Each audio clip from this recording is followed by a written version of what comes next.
મિત્રો, આ વાર્તા જયપુરમાં રહેતી એક ખૂબ જ ગરીબ અને માસૂમ છોકરીની છે. તેનું નામ અનુ હતું. તે માંડ 19 કે 20 વર્ષની હતી. બાળપણથી જ જવાબદારીનો ભાર તેના ખભા પર આવી ગયો હતો. તેના પિતાનું અવસાન થયું હતું, તેની માતા બીમાર હતી અને તેનો નાનો ભાઈ સોનુ સ્કૂલમાં હતો. ઘરની બધી જવાબદારી હવે ફક્ત અનુ પર હતી. તે જયપુરની એક 5 સ્ટાર હોટેલમાં વેટ્રેસ તરીકે કામ કરતી હતી. ચહેરા પર માસૂમિયત, આંખોમાં જવાબદારી અને શરીરમાં થાક સાથે તે આવતા જતા મહેમાનોના ઠપકા સહન કરતી, ભારે ટ્રે ઉપાડતી અને છતાં પણ આદરપૂર્વક બધાની સેવા કરતી હતી.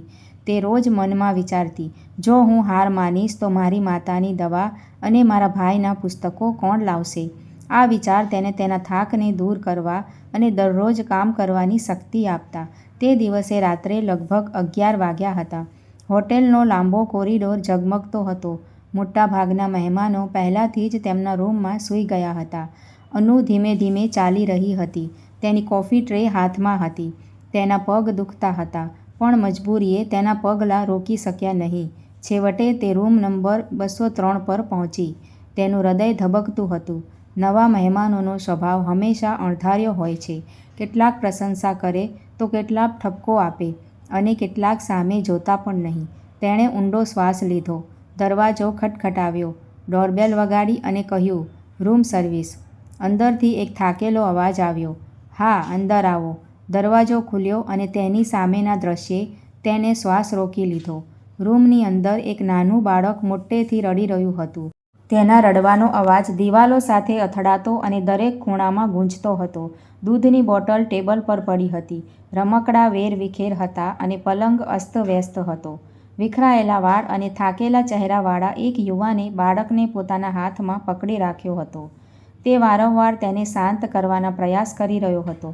ક્યારેક તે બોટલ તેના મોં પર મૂકતો, ક્યારેક તેને ઝૂલાવતો, ક્યારેક તે તેના નાના હાથોને પ્રેમ કરતો. પરંતુ બાળક રડવાનું બંધ કરી રહ્યું નહોતું. કૃપા કરીને દીકરા, શાંત થા. તારા પિતાને આટલું બધું હેરાન ના કર. તેનો તૂટેલો અવાજ ગૂંજતો હતો.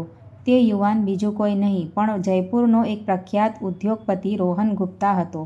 પૈસા અને ખ્યાતિની દુનિયામાં તે એક શક્તિશાળી પુરુષ હતો. પરંતુ અત્યારે તે તેના 3 વર્ષના પુત્ર આરવના આંસુ સામે સંપૂર્ણપણે લાચાર લાગતો હતો. અનુએ પોતાની પાસે રાખેલી ટ્રે ટેબલ પર મૂકી અને થોડીવાર માટે આ દૃશ્ય તરફ જોતી રહી. તેના હૃદયમાં કરુણાની લાગણી ઉભરાઈ આવી. તેણે હિંમત ભેગી કરીને કહ્યું, જો તમે મને પરવાનગી આપો તો હું પ્રયત્ન કરી શકું છું. રોહને આશ્ચર્યથી તેની સામે જોયું અને કહ્યું, આ બાળક કોઈનું સાંભળતો નથી. મેં પહેલાંથી જ 10 આયાઓ બદલી છે. કોઈએ તેને શાંત પાડ્યો નથી. અનુએ એક નાનું સ્મિત આપ્યું. મને એકવાર આપો, કદાચ તે શાંત થઈ જશે. રોહન થાકેલા અને લાચાર બાળકને તેની પાસે લઈ ગયો. અનુએ આરવને પોતાના ખોળામાં સુવડાવ્યો. તેના નાના હાથ પકડીને તેણે તેને પ્રેમથી થપથપાવ્યો અને ધીમેથી હાલરડું ગાવા લાગી. તેના અવાજમાં એક અનોખી મીઠાશ હતી. ધીમે ધીમે બાળકના રડવાનો અવાજ ઓછો થવા લાગ્યો અને પછી તેની આંખોમાં ઊંઘ આવી ગઈ. થોડી જ વારમાં આરવ તેના ખોળામાં શાંતિથી સૂઈ ગયો. રૂમનું વાતાવરણ સંપૂર્ણપણે બદલાઈ ગયું. જ્યાં આંસુઓનો પડઘો હતો ત્યાં હવે શાંતિ હતી. રોહન આશ્ચર્યચકિત થઈ ગયો. પહેલીવાર તેની આંખોમાં રાહત હતી. તેણે ઊંડો શ્વાસ લીધો અને પૂછ્યું, તમે આ કેવી રીતે કર્યું? મેં બધું અજમાવી લીધું છે, અનુએ નિર્દોષતાથી જવાબ આપ્યો. બાળકોને ફક્ત પ્રેમની જરૂર હોય છે સાહેબ. દવાઓ અને રમકડાં હંમેશા કામ કરતા નથી. કોઈનો પ્રેમાળ સ્પર્શ, કોઈનો અવાજ તેમને શાંત કરે છે. રોહન લાંબા સમય સુધી તેની તરફ જોતો રહ્યો. પછી અચાનક તેણે કહ્યું, શું તમે મારા દીકરાની સંભાળ રાખશો? હું તમને તેના માટે દર મહિને ₹1 લાખ ચૂકવીશ. અનુ ચોંકી ગઈ. આ ઓફર તેના માટે સ્વપ્ન જેવી હતી. પણ તેણે મક્કમતાથી કહ્યું, માફ કરશો સાહેબ, મેં પૈસા માટે મદદ નથી કરી. દરેક વસ્તુની કિંમત હોતી નથી. તેના શબ્દો સાંભળીને રોહન ચૂપ રહ્યો. અનુએ ધીમેથી બાળકને પલંગ પર સુવડાવ્યું અને જવા લાગી. જતી વખતે તેણે એકવાર આરવ તરફ જોયું અને પોતાની જાત સાથે સ્મિત કર્યું. રોહન બારી પાસે ઊભો રહ્યો. બહાર જોતો રહ્યો. જયપુરની ચમકતી લાઇટો તેની સામે ચમકતી હતી, પરંતુ અનુનો અવાજ હજુ પણ તેના કાનમાં ગૂંજતો હતો. દરેક વસ્તુની કિંમત હોતી નથી. તે રાત્રે જ્યારે અનુ તેના હોટેલના કામ પૂરા કરીને તેના ઘરે પહોંચી, ત્યારે અડધી રાત વીતી ગઈ હતી. સાંકડી શેરીઓ, જર્જરિત ઘરો અને ઝબકતી વીજળીની લાઇટો. તેની દુનિયા તે જ શેરીમાં એક નાના ઘરમાં રહેતી હતી, જેવો તેણે દરવાજો ખોલ્યો, તેની બીમાર માને પલંગ પર પડેલી ખાંસી ખાતી જોઈ. તેના ચહેરા પરની કરચલીઓ અને સૂકી આંખો દર્શાવતી હતી કે ગરીબીએ તેને કેટલી તોડી નાખી છે. તું આવી ગઈ દીકરી, તેની માતાએ ધીમેથી કહ્યું. અનુએ નીચે ઝૂકીને તેના પગને સ્પર્શ કર્યો અને સ્મિત કર્યું. હા મમ્મી, આવી ગઈ. તમે તમારી દવા લીધી? મેં દવા પીધી, પણ તારા પગનો અવાજ મને દવા કરતાં વધુ શાંતિ આપે છે, મમ્મીએ ભીની આંખો સાથે કહ્યું. અનુએ તેને પાણી પીવા આપ્યું અને પછી તેની નજર ઘરના ખૂણામાં પડેલા જૂના સ્ટડી ટેબલ પર પડી. ત્યાં તેનો નાનો ભાઈ સોનુ પુસ્તકોમાં ડૂબેલો બેઠો હતો. તે 10મા ધોરણમાં હતો અને તેના સપના ખૂબ ઊંચા હતા. દીદી, તમે આટલા મોડા કેમ આવ્યા? શું તમારે ફરીથી ઓવરટાઈમ કામ કરવું પડ્યું? સોનુએ પૂછ્યું. અનુએ તેના માથા પર હાથ મૂકતા કહ્યું. હા, પણ કોઈ વાંધો નથી. બસ તું ભણવા ઉપર ધ્યાન આપ. તારી સફળતા જ મારી સૌથી મોટી જીત હશે. સોનુની આંખો આંસુઓથી ભરાઈ ગઈ. દીદી, હું જાણું છું કે તું અમારા માટે કેટલું સહન કરે છે, પણ હું તને વચન આપું છું, એક દિવસ તારે આ બધું સહન નહીં કરવું પડે. અનુ શાંતિથી હસી. ભલે તે ગમે તેટલી થાકેલી હોય. તેના ભાઈના શબ્દો સાંભળીને તેને નવી શક્તિ મળતી. તે રાત્રે બધા સૂઈ ગયા પછી અનુ લાંબા સમય સુધી છત તરફ જોતી રહી, વિચારતી રહી. તેને યાદ આવ્યું કે તે બાળકને પોતાના હાથમાં લેતી વખતે કેવી રીતે એક વિચિત્ર પોતાનુંપણું અનુભવતી હતી. રોહનનો ચહેરો તેની આંખો સામે આવ્યો, થાકેલો છતાં પિતાની લાચારીથી ભરેલો. તેણે મનમાં વિચાર્યું, પૈસા, નામ અને બધું ધરાવતો માણસ એક માસૂમ બાળકના રડવા સામે આટલો લાચાર બની શકે છે, અને હું, જેની પાસે કંઈ નથી, તે બાળકને પ્રેમ અને સ્નેહથી શાંત કરી શકું છું. તેના હૃદયમાં એક અજાણી લાગણી જાગી રહી હતી. બીજા દિવસે સાંજે રોહન સીધો રિસેપ્શન પર ગયો અને અનુને ફોન કર્યો. ગઈકાલે રાત્રે જે બન્યું તેના માટે હું આભારી છું. જુઓ અનુ, હું ખરેખર ઈચ્છું છું કે તમે આરવનું ધ્યાન રાખો. તમને જેટલા પૈસાની જરૂર હોય તેટલા હું તમને આપવા માટે તૈયાર છું. સાહેબ, મેં તમને કહ્યું હતું કે હું અહીં પૈસા માટે નથી આવી. મારી પાસે જવાબદારીઓ છે. મારે મારી માતા અને ભાઈનું ધ્યાન રાખવું પડશે. નોકરી મને તેમનાથી દૂર કરી શકશે નહીં. રોહને ઊંડો શ્વાસ લીધો અને કહ્યું, પણ વિચારો, કદાચ તમને અહીં વધુ સન્માન અને શાંતિ મળશે. આરવને તમારી જરૂર છે. અનુ થોડીવાર માટે ચૂપ રહી. તેના મનમાં એક યુદ્ધ ચાલ્યું. એક તરફ તેના ઘરની આર્થિક મુશ્કેલીઓ અને તેની માતાની બીમારી, બીજી તરફ તેનું આત્મસન્માન અને જવાબદારી. અંતે તેણે કહ્યું, ઠીક છે સાહેબ, હું ક્યારેક તમારા બાળકને મળવા આવવાનો પ્રયાસ કરીશ, પણ મારી એક શરત છે. આ કામ મારા અભ્યાસ કે મારા પરિવારની જવાબદારીઓમાં દખલ ના કરે. રોહન સંમત થયો. તે દિવસથી અનુ અને આરવ વચ્ચે એક નવો બંધન બનવા લાગ્યો. આરવ તેને જોતાં જ તેના નાના હાથ લંબાવતો અને તેના ખોળામાં જવા માટે ઝંખતો. અનુ પણ તેને પૂરા દિલથી ભેટી પડતી. ધીમે ધીમે બાળક તેની સાથે એટલું જોડાઈ ગયું કે રોહન પણ આશ્ચર્યચકિત થઈ ગયો. પરંતુ દરેક નવી શરૂઆત પોતાની સાથે નવી મુશ્કેલીઓ લાવે છે. અનુના જીવનમાં એવો વળાંક આવવાનો હતો જેની તેણે ક્યારેય કલ્પના પણ નહોતી કરી. સમય ધીમે ધીમે પસાર થતો. જ્યારે પણ અનુ હોટેલમાં તેની શિફ્ટ પૂરી કરતી ત્યારે તે ઘણીવાર રોહનના ઘરે આરવ સાથે થોડા કલાકો વિતાવવા જતી. આરવ હવે તેને જોઈને હસવા લાગતો અને તેના ખોળામાં ચોંટી જતો. આ જોઈને રોહનને રાહત થઈ, પણ તેના મનમાં ક્યાંક એક પ્રશ્ન ઊભો થયો.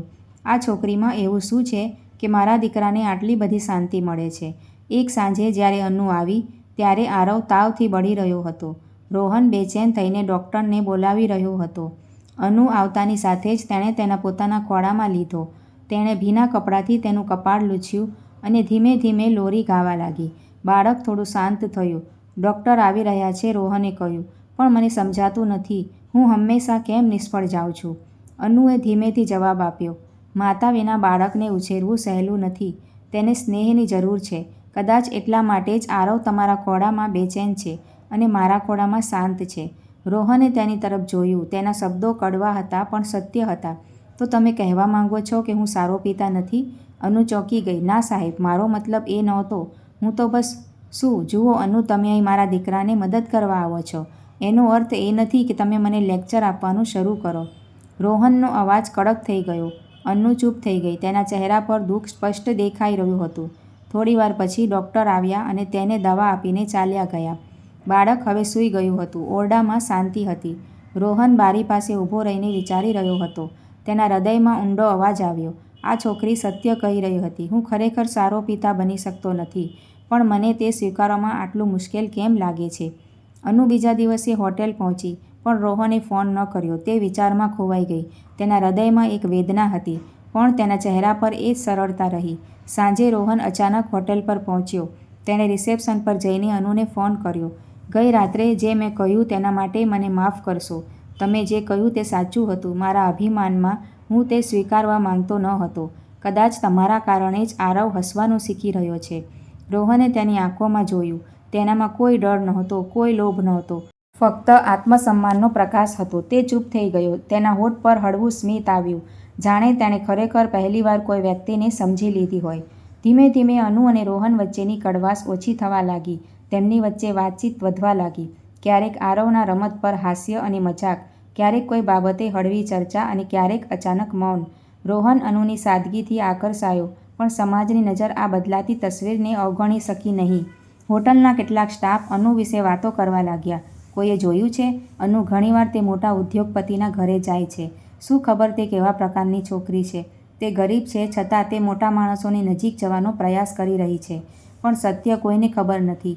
આ શબ્દો અનુના કાન સુધી પહોંચ્યા. તેનાથી તેનું હૃદય તૂટી ગયું, પરંતુ તે ચૂપ રહી, ફક્ત તેના કામ અને પરિવાર પર ધ્યાન કેન્દ્રિત કરતી. તેની માતાની દવાઓ અને તેના ભાઈનું શિક્ષણ તેના માટે સૌથી મહત્વપૂર્ણ હતું. એક દિવસ રમા આંટી, જે પડોશી હતી, જે ક્યારેય દરેક બાબતમાં બીજાઓને ટોણા મારવામાં નિષ્ફળ જતી નહોતી, તે અનુની માતા પાસે આવી અને ધમકી આપી, સાંભળો, કૃપા કરીને તમારી દીકરીને કાબૂમાં રાખો. શહેરમાં લોકો દરરોજ તે અમીર માણસના ઘરે જવાની વાતો કરે છે. આ યોગ્ય નથી. આ પ્રકારનું વર્તન એક આદરણીય પરિવારની છોકરીને શોભતું નથી. અનુની માતાની આંખો આંસુઓથી ભરાઈ ગઈ. તેણે પોતાની દીકરીનો બચાવ કરતાં કહ્યું, અનુ એવું કંઈ નહીં કરે જેનાથી આપણને શરમ આવે. લોકો શું કહે છે? મને મારી દીકરી પર આનાથી વધુ વિશ્વાસ છે. પણ અનુ ખૂબ જ હચમચી ગઈ. તે જાણતી હતી કે દુનિયાનો અવાજ કોઈ રોકી શકતું નથી. તે રાત્રે જ્યારે તે રોહનના ઘરે પહોંચી, ત્યારે તેના ચહેરા પર ઉદાસી હતી. આરવે તેને જોતાં જ તેના ખોળામાં આવવાનો આગ્રહ કર્યો, પણ અનુની આંખો આંસુઓથી ભરાઈ ગઈ. રોહને પૂછ્યું, શું થયું અનુ? તું આટલી ચૂપ કેમ છે? અનુએ ધીમેથી કહ્યું, સાહેબ, કદાચ મારે હવે અહીં ન આવવું જોઈએ. લોકો ગપસપ કરી રહ્યા છે. પાડોશીઓ મારી માતાને ટોણા મારે છે. મને ડર છે કે હું મારી માતા અને ભાઈની આબરૂને કલંકિત કરીશ. રોહન ચોંકી ગયો. શું? લોકો તો હંમેશા કંઈક કહે છે. તમે તેની કેમ ચિંતા કરો છો? કારણ કે હું ગરીબ છું, સાહેબ, અનુએ ધ્રુજતા અવાજે કહ્યું. લોકો ગરીબ છોકરી પર આંગળી ચીંધતા અચકાતા નથી. હું નથી ઈચ્છતી કે મારી માતાનું અપમાન થાય, કે મારા ભાઈના માસૂમ સપના મારા કારણે બોજ બને. અનુ, તું આ બધું સહન કેમ કરી રહી છે? જો લોકો તારા વિશે કંઈક કહે તો તેમને કહેવા દો. તારી જગ્યાએ બીજું કોઈ હોત તો પૈસા માટે આ તકનો લાભ લઈ શક્યું હોત. પણ તું અલગ છે. કદાચ હું તારી મજબૂરીને સંપૂર્ણપણે સમજી શકતો નથી, પણ મને ખબર છે કે મારા જીવનમાં પહેલીવાર કોઈ એવું આવ્યું છે જેણે મને અને આરવને લાલચ કે ડર વિના ફક્ત માનવતા ખાતર ટેકો આપ્યો છે. હું તને ગુમાવવા નથી માંગતો. અનુએ તેના આંસુ લૂછ્યા. મને ગુમાવવાનો કે મેળવવાનો પ્રશ્ન નથી, સાહેબ. મારો રસ્તો ત્યાં જ છે જ્યાં મારી માતા અને ભાઈની જવાબદારીઓ મને લઈ જાય છે. રોહને કંઈ કહ્યું નહીં. તેના હૃદયમાં ફક્ત એક વેદના અનુભવાઈ. તેને સમજાયું કે આ સંબંધ હવે આરવ અને અનુ પૂરતો મર્યાદિત નથી. ઊંડાણમાં તે પોતે પણ તેમાં ખેંચાઈ રહ્યો હતો. પરંતુ દુનિયા આ બંધનને એટલી સરળતાથી સ્વીકારશે નહીં. આવનારા દિવસોમાં આ જ સમાજ, આ જ ટોણા તેમના માર્ગમાં વધુ મોટા તોફાનો ઊભા કરશે. થોડા દિવસો સુધી અનુ રોહનના ઘરે ગઈ નહીં. આરવ દરરોજ તેની રાહ જોતો હતો. તેના એક સમયે હસતા ચહેરા પર હવે બેચેની અને આંસુ દેખાતા હતા. રોહન અનુને ફોન કરવાની હિંમત કરી શકતો ન હતો. છેવટે એક સાંજે તેણે હિંમત એકઠી કરી અને ફોન કર્યો. હેલો અનુ, હું રોહન બોલી રહ્યો છું. આરવ ખૂબ રડી રહ્યો છે. મને એકલા તેને સંભાળવામાં મુશ્કેલી પડી રહી છે. જો તમે સંમત થાઓ તો કૃપા કરીને એકવાર આવો. અનુનું હૃદય પીગળી ગયું. પોતાની માતા અને ભાઈ વિશે વિચારીને તેણે પોતાની જાતને વચન આપ્યું હતું કે તે ફરી ક્યારેય તે ઘરનો ઉંબરો ઓળંગશે નહીં. પરંતુ આરવની માસૂમિયત તેને રોકી ન શકી. તે રોહનના ઘરે આવી અને દરવાજો ખોલ્યો. આરવ તેને જોઈને હસવા લાગ્યો. તેને ખોળામાં બેસાડતા તેનો ચહેરો ચમકી ગયો અને તે શાંતિથી સૂઈ ગયો. રોહને ઊંડો શ્વાસ લીધો અને કહ્યું, જો અનુ, આ બાળક તારા વિના અધૂરું છે. સાચું કહું, કદાચ હું પણ તારા વિના તેના શબ્દો તેના ગળામાં અટવાઈ ગયા. અનુએ કહ્યું, તમે શું કહેવા માંગો છો? રોહન તેની નજીક આવ્યો. તેનો અવાજ ભારે હતો. હું કહેવા માંગુ છું કે તમે આ ઘરની ફક્ત જરૂરિયાત નથી, તમે મારા જીવનનો એક ભાગ બની ગયા છો, જેના વિના હું પોતાને અધૂરો અનુભવું છું. અનુ, શું તમે મારી પત્ની બનશો? શું તમે આરવની માતા બનશો? અનુ સ્તબ્ધ થઈ ગઈ. તમે શું કહી રહ્યા છો સાહેબ? સમાજ શું વિચારશે? લોકો પહેલેથી જ વાતો કરી રહ્યા છે. રોહન હસ્યો. સમાજ હંમેશા ખરાબ વિચારે છે. મારી પત્ની મૃત્યુ પામી ત્યારે પણ લોકો કહેતા હતા કે હું આ બાળકને એકલા ઉછેરી શકીશ નહીં, પણ મેં ક્યારેય આ બાળક માટે લગ્ન કર્યા નથી. મેં ક્યારેય હાર માની નથી. અને હવે જો હું તમને મારા જીવનમાં સ્થાન આપીશ તો લોકો ફરીથી વાત કરશે. પણ શું આપણે આપણા હૃદયમાં રહેલા સત્યને મારી નાખવું જોઈએ ફક્ત એટલા માટે કે લોકો શું કહેશે? રોહનની પત્નીનું મૃત્યુ, બાળકના અનાથ હોવા વિશેનું સત્ય. અનુએ બધું જ જાણીને તેની આંખોમાં આંસુ આવી ગયા, પણ છતાં તેણે ધ્રુજતા અવાજે કહ્યું, હું ગરીબ છું સાહેબ, તમારી દુનિયાથી ખૂબ જ અલગ છું. રોહને તેનો હાથ પકડ્યો. પ્રેમ અમીર કે ગરીબ જોતો નથી. અનુ, તમે મને અને આરવને જે આપ્યું છે તે ક્યારેય પૈસા, સ્નેહ અને વિશ્વાસથી ખરીદી શકાતું નથી. જો ગરીબ હોવાનો અર્થ આ જ છે તો હું આ ગરીબી સ્વીકારું છું. તે સમયે અનુની માતા પણ દરવાજા પર ઊભી હતી, બધું સાંભળી રહી હતી. તેની આંખોમાંથી આંસુ વહેવા લાગ્યા. દીકરા રોહન, તેણે ધ્રુજતા અવાજે કહ્યું, તમે મારી દીકરીને તે માન આપ્યું છે જેની તે લાયક છે. હું ક્યારેય તમારા નિર્ણયની વિરુદ્ધ જઈશ નહીં. અનુએ તેની માતા તરફ જોયું. અચાનક તેમને ત્યાં જોઈને તે ચોંકી ગઈ. પછી તેણે રોહનની આંખોમાં જોયું. તેની આંખોમાં આંસુ છલકાઈ ગયા. પણ આ વખતે તે બોજના આંસુ નહોતા, તે રાહત અને આનંદના આંસુ હતા. અનુની માતાએ કહ્યું, હું જાણવા માંગતી હતી કે શું મારી દીકરી સત્યના માર્ગ પર છે, તેથી જ હું અહીં ગુપ્ત રીતે આવી. પણ તમે તે સાબિત કરી દીધું. તમારા માટે અમારો આદર અમારી ગરીબી કરતાં વધારે છે. થોડા મહિનાઓ પછી જયપુર શહેરની એ જ વસ્તીમાં જ્યાં લોકો અનુની મજાક ઉડાવતા હતા, ત્યાં શરણાઈનો અવાજ ગુંજી ઉઠ્યો. એક હોટલમાં વેટ્રેસ તરીકે કામ કરતી અનુ હવે રોહનની દુલ્હન બની ગઈ હતી. લગ્નનો વરઘોડો આવ્યો ત્યારે બધા સ્તબ્ધ થઈ ગયા.